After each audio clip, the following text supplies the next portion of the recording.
We need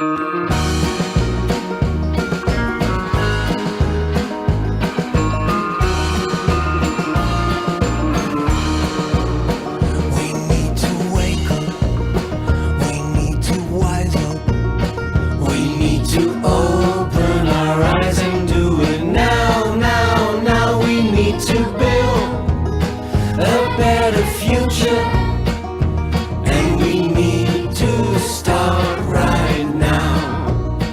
We're on a plane. Hi, I'm Therese Swenson, and we're all still wearing masks. So I want to encourage you to remember to have lots of masks. I've actually been wearing two. I think we're all doing a really good job at having these with us when we go into town so that we wear them. So I just want to say Siskiyou County is having good effect from everybody being so careful, social distancing. And I just want to say we're making a difference, but keep wearing a mask and have more than one. And I found that I could throw it in the wash. And even though it loses a little bit of its fuzz, I was able to put two together. So I would like for you to think about other ways that you can have a mask. I was saying that if you had a sweater, you could always really quick, if you get to a store and it's required, you could like tie up something. I told you I took turtleneck and I cut the turtleneck off, and that worked really good. Different people are finding different ways in fashion. But one of the things, I'm here at the Siskiyou Media Council, and so we've been doing everything remotely or just one person in the studio at a time. But I'd like for you to get involved because I know there are people out there in the community that have some beautiful photographs or a trip that you've taken. I would just love for you to share it with us. And with COVID, I think we're going to still have several more months with the flu season coming, and seniors and elders and at high risk people still kind of staying close to home for at least another 3, 4, 5, 6 months until really next year when that vaccine gets going. And in spring, maybe we'll have people vaccinated and we'll be able to maybe contain it even better. So I'm sorry that we're getting up to maybe 200,000 people by this fall that have actually passed because of COVID. Now, I know people had underlying conditions, and a lot of people may have had obesity or diabetes or congestive heart failure or asthma or other issues, and this just compounded it. But still, COVID has spiked and caused over 180,000 deaths now. Maybe I think it's up to 190 almost this weekend. So the important thing to remind you is when somebody actually gets sick and they go to the hospital, often they're tied up for a long time, and we've been doing better about treating them and helping them get oxygen, but people still are dying. So we need to make sure that people have filled out a will, even if it's just casually written, I want to make sure my car goes to my sister or whatever. We need to make sure people write things down and have 2 signatures to protect it as being your last wishes. And also, if I'm going to talk about that, there's something called a pulse doctrine.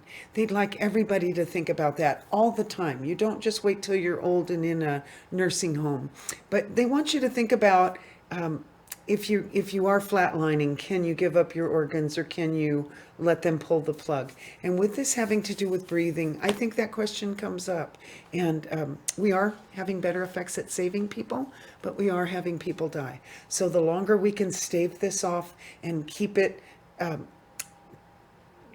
control the spread is a good thing. So thank you for wearing masks and being good. What I want to tell you is get involved in public access because there's so many people at home watching public access now, and people have time, and you could be contributing something.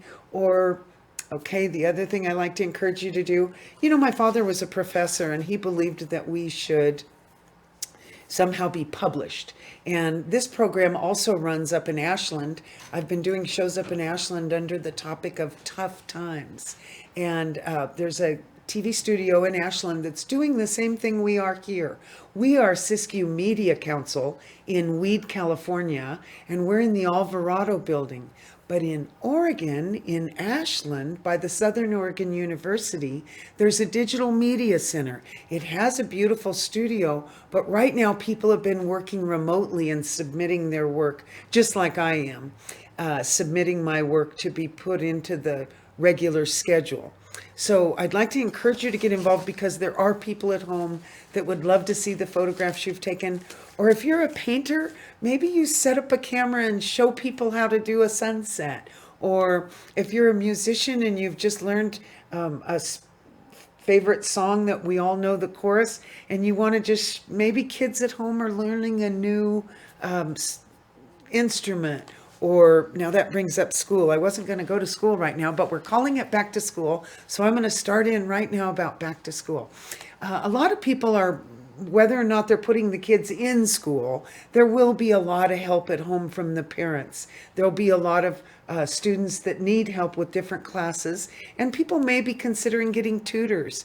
And I don't know how that's working out. I know at the college, my technician used to be a tutor at the college and often got called at the college, but right now they're rescheduling and the teachers are doing Zoom classes and things. But people are still going to need help. I just want to remind you there should be a resource for getting help with school children. But also talking about school, the thing we want to encourage people doing schoolwork at home, one, have a schedule.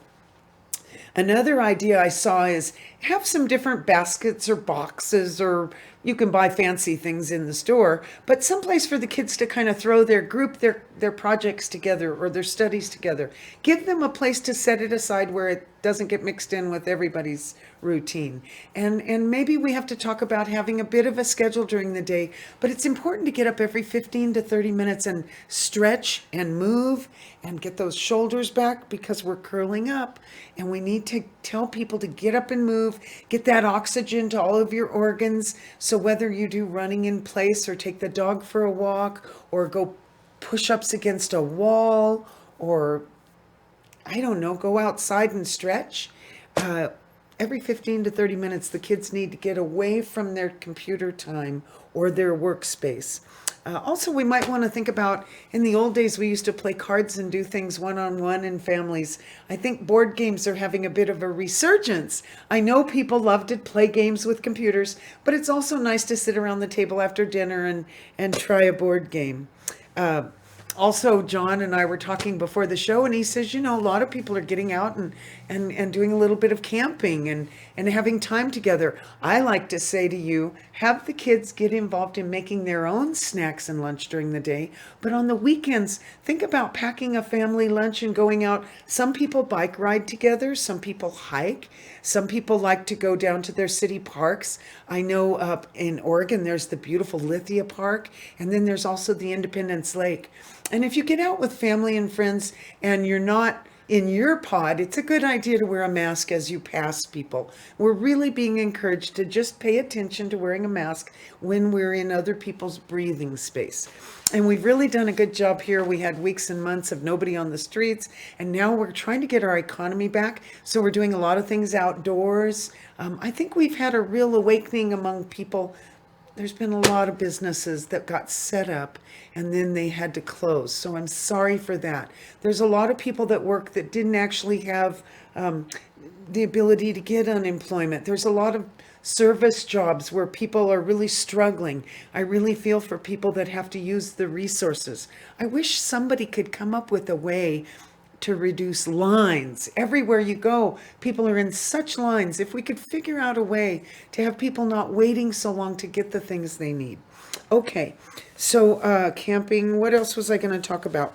So if you're going out camping, and we don't really want people doing s'mores and doing fires, because we all need to. Are you prepared? Wow, doesn't that look cool? This is the same color as this green screen. How do I make it straight up and down? And this was from the Smokey the Bear when you go to the county fair. which we didn't have this year. No County the Fair. Last year, Smokey was 75 years old, so they had some pomp and circumstance for Smokey the Bear. But I want to remind people to be so careful. I know that we're seeing world's fires start everywhere, and I know we're being careful. I just want us to all be prepared. So make sure that, just so that you don't worry about it, have a box of all your important papers at the front door.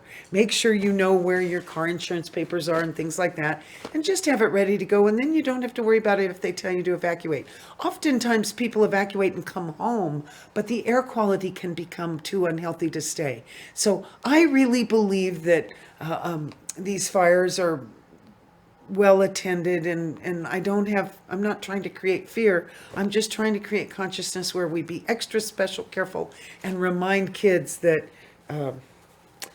just to be careful. So anyway, yes, Smokey the Bear was 75 last year, and if you're going camping and you're driving down the old stage road, you might be coming up South County. I have a picture from Manfredi's. I made a little sign on the telephone pole, and it says, let me see, what's it say? It says, enjoy our town, 25 miles an hour. Because in Dunsmuir, the streets are so narrow, everybody's passing each other, and nowadays we have people coming up to ride bikes and go to the Pacific Trail. So we want you to be careful on that road.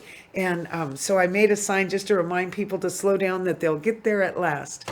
Anyway, and then if you're coming up to Mount Shasta and for any reason you're on the frontage road, it's not a great road, but this is the sign that's at the beginning of the frontage road. It's a very rough, dirty, rutted road. So I want to remind you of that. And that reminds me, I brought a piece of paper to go with that, part of this discussion. And this sign says, no smoking for not very far. Keep your butt in the car.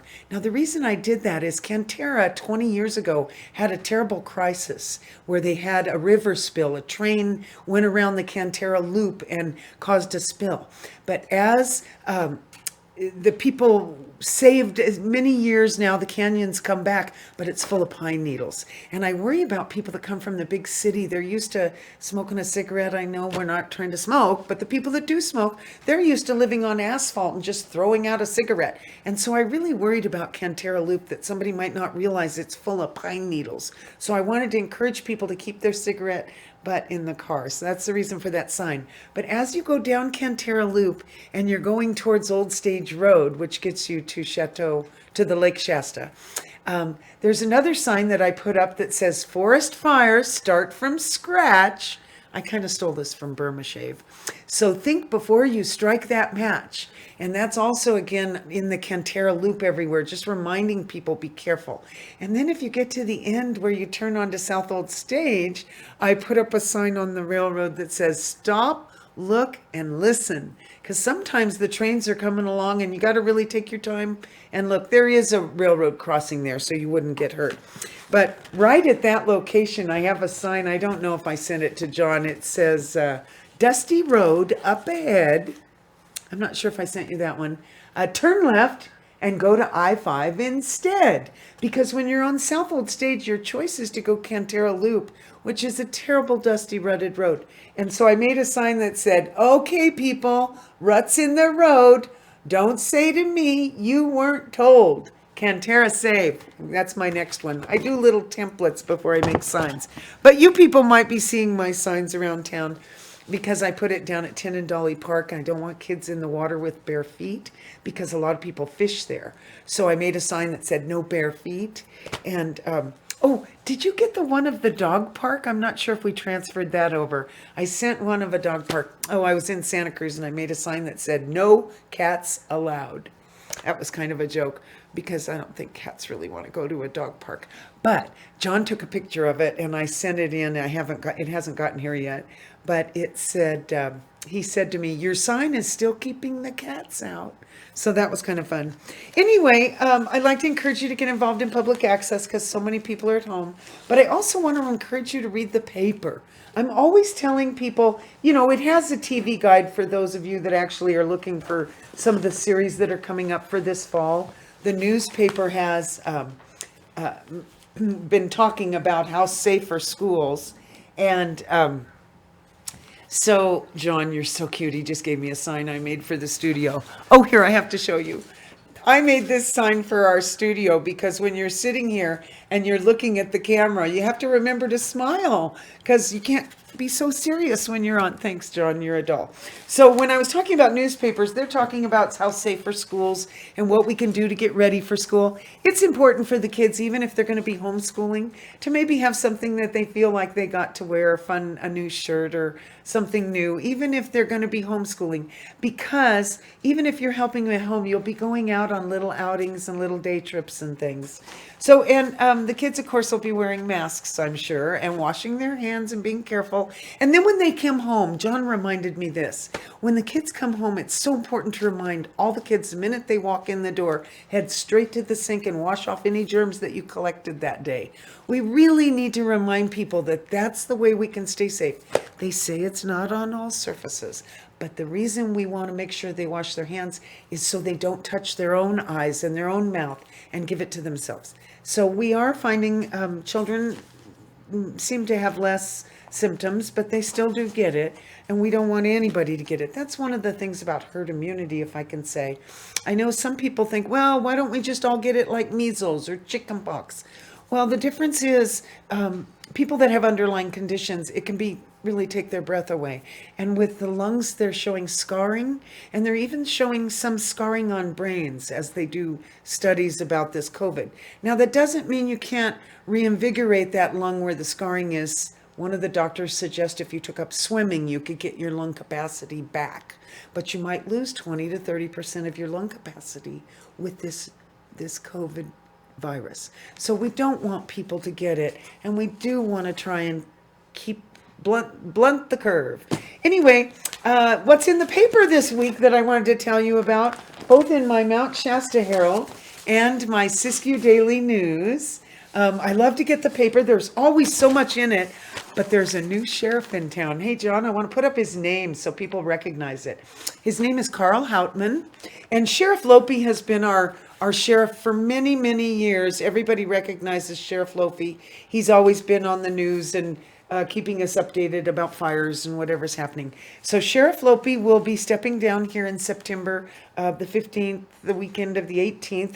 Carl Hautman will take over, and he is the successor. Now, he has worked his way up. He's been a deputy here, and it says he's expected to take the reins from Sheriff Lope September 18th. And it's important to his 30 years of experience, and he's worked in Siskiyou County. So I think he knows how to work with all the different departments. I know John Lope was hoping for funds to do a new jail. There was some talk about that, and I'm not sure exactly what they're building in Wairika, a courthouse or something. But what's important about a new jail, and I wrote to John Lope, I hope he gives my letter to Carl Hautman, and I said, you know, what concerns me is I don't want more cages. I'd like to see us have more behavioral health and places for second chance and counseling and help for these people that may have made a mistake. Instead of just, they're finding that a lot of times youth or people, they have an exchange with the police early on, and then it creates a record. I'd love to see a way that the bottom floor of the jail could have behavioral health services and help for people in counseling, and possibly, bounce them out for another chance at life, because everybody, and especially during these tough times, this COVID has not only caused people to not be able to be social as much. I know it was a holiday and everybody was out, but it's also taken away our family time, visiting elders, trying to be careful not to introduce any virus to them.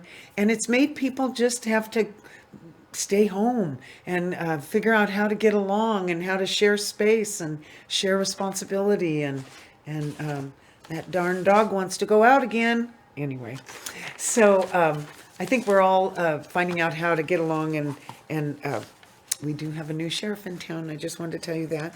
Okay, and I showed you my signs. And the other thing I wanted to talk to you about getting involved, I said I'd like you to get involved in public access. But this week there's some incredibly great letters to the editor. And I'm finding people getting fired up and wanting to share their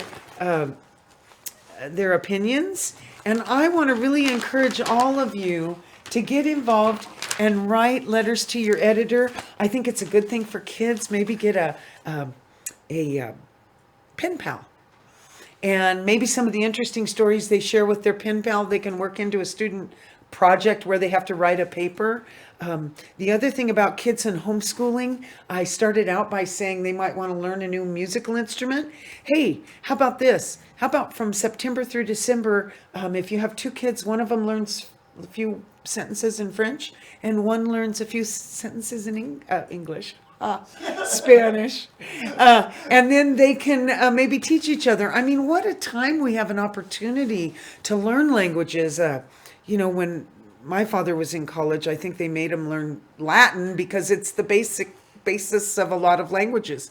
So it wasn't uncommon for people to have more than one language. And in Europe, of course, people had to because all their neighbors, like the Germans, spoke German and German Swiss and French and DW.com, Deutsche World, the news service, has language lessons in German. If you wish to learn German, DW.com, that's deutschworld.com. You can maybe learn a little German.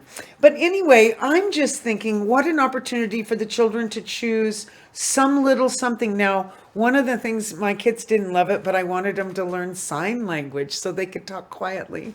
And then also, I remember a book I read where they put the Morse code on the ceiling of the children's room so they learned Morse code. What a wonderful way to communicate. Now, I know we have social media and FaceTime and all these things, ticky-tacky and chitty-chatty, and I don't do any social media because I don't have Wi-Fi. So I've really missed out because my kids post all kinds of great pictures. I have two fine sons and I have no idea what they're doing. And I don't have wonderful pictures because I don't subscribe to those things where people share on platforms. So I'm missing out not being a social meteorite. Anyway, so with kids, think about this with back to school, that they maybe learn a language and they don't have to speak fluently, but they should be able to order their food and find the restroom and get directions. Those are the three important things like to learn when you're going to maybe have to use that language. You need how to get somewhere and how to order food and how to find a restroom. I think I remember donde está cuarta la baña. Yeah, is that right?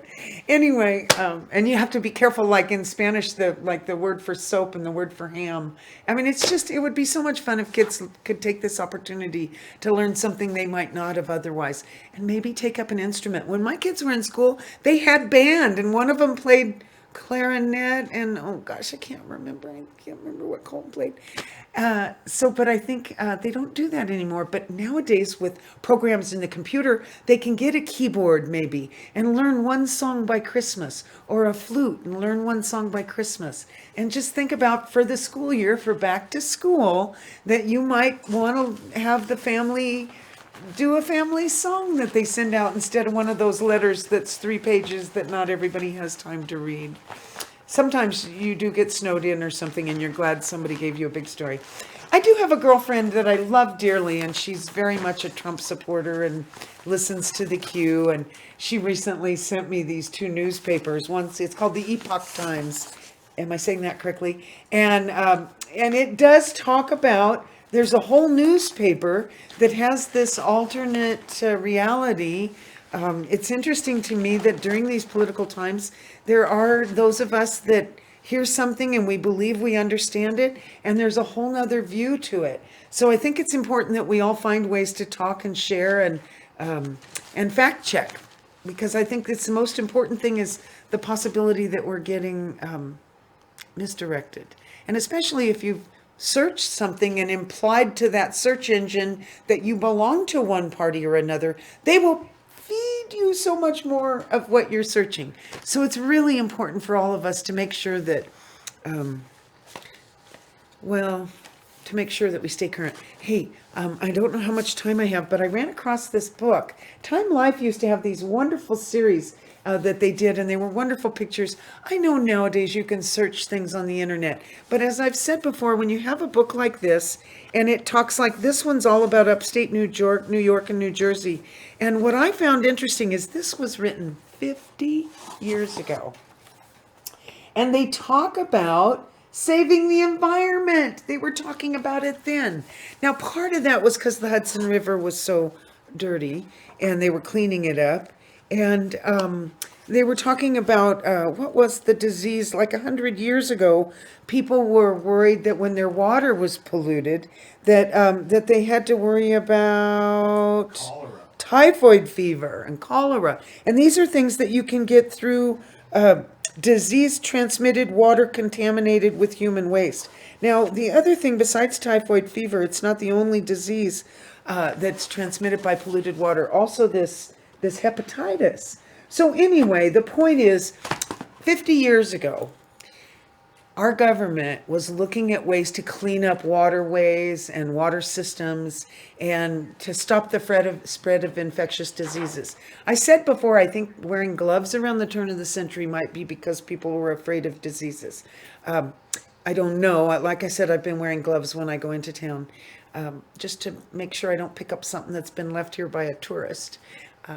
Anyway, what I got off on that. So I wanted to say that even 50 years ago, they were talking about climate change and cleaning up the planet. And one of the things I like to remind people is, I don't like to be political, but I want to remind you that this climate change discussion, a lot of people want to say it's a hoax and they don't believe that the world's heating up. I've suggested that you look at what's happening with coral reefs because it affects the populations of fish. And then we have there's been warm waters up where this New Jersey and New York, and they're talking about there's extra lobsters right now, but other fish that feed fish, plankton or something, are not being able to survive as well. So the changes that are happening with the warming of the water are going to affect the food sources of the world. And we eat a lot of fish. I think they said there's like 1 billion people on the planet that depend on fish, whether for their livelihood or for their food. We need to think about this. This is a food source that is being affected by the warming of the world. We need to leave fossil fuels in the ground. And we need to look at wind and water and solar and cleaner ways, because this coal, it used to, I know I'm running at the end, he's giving me the wipe it up. So with coal, we quit mining it out of the ground because it was getting in people's lungs. But now they're wanting to blow off beautiful ridge tops, and to collect it. And they're creating these poisonous pools of water. We need to find other ways besides coal. So anyway, I do believe that we need to do things for the climate. And I think the students should be studying that. I think it's going to be their lifetime of preserving water and wind and air. And thank you for listening. My name's Therese Swenson, and I'm here at the Alvarado Building, the Siskiyou Media Council in 616 South Weed Boulevard, right by the kiosk. And if you'd like to go to the website for Siskiyou Media Council, we also have our shows on the web and on YouTube. Any shows that have been produced and submitted are on YouTube. I saw a wonderful interview in Montague when I was snooping. Anyway, also up in Oregon, the Southern Oregon University has Rogue Valley Television, rvtv.sou.edu, and you can see all the programs that are being submitted in Southern Oregon. So I like using YouTube to find shows. So I'd like to invite you to get involved with public access, or at least write a letter to the editor. Let's all have our opinion and let's have a dialogue. Let's disagree, but let's do it in a way that we can share what we've learned and fact check and stay current. Anyway, thanks. See you later, and back to school. Good luck for everybody. Talk to you more later. Therese Swenson, These Times. We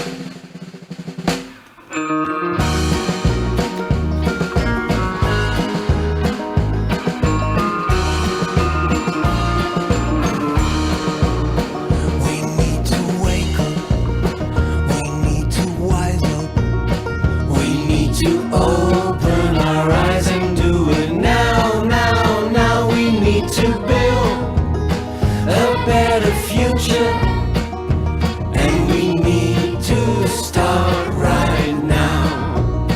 We're on a planet that has a problem.